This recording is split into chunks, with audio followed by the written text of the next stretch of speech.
हिमालय की ऊंचाइयों में, जहां धरती आकाश को छूती है, वहां स्थित है पवित्र कैलाश पर्वत, भगवान शिव का निवास, माया का संहारक। यहाँ दिव्य पुष्पों की सुगंध और प्राचीन पवनों की सरसराहट के बीच एक दिव्य कथा प्रकट होती है।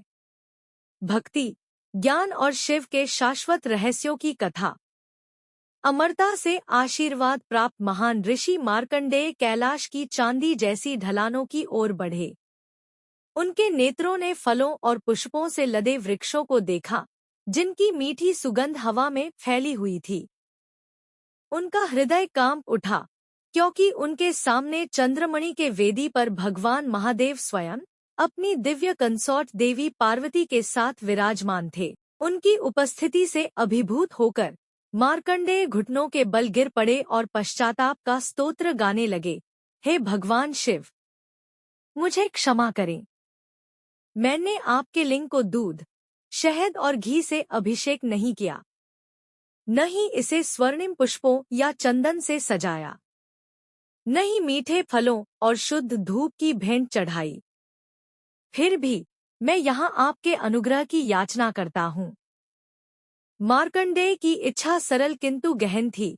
हे प्रभु, मैं आपकी कथा सुनना चाहता हूँ, आपकी लीला, आपकी अनंत महिमा की कथा। शिव और पार्वती ने एक दूसरे की ओर देखा।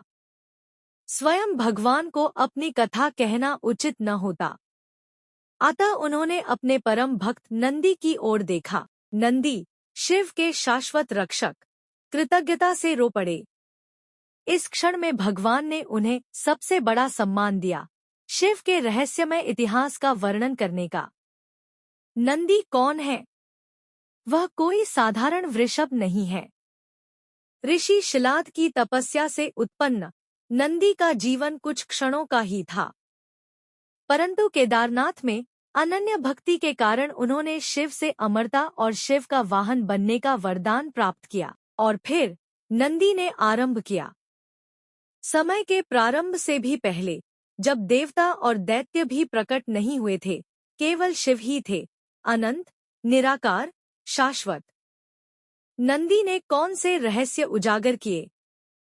शिव ने ब्रह्मांड की रचना, पालन और सहार कैसे किया?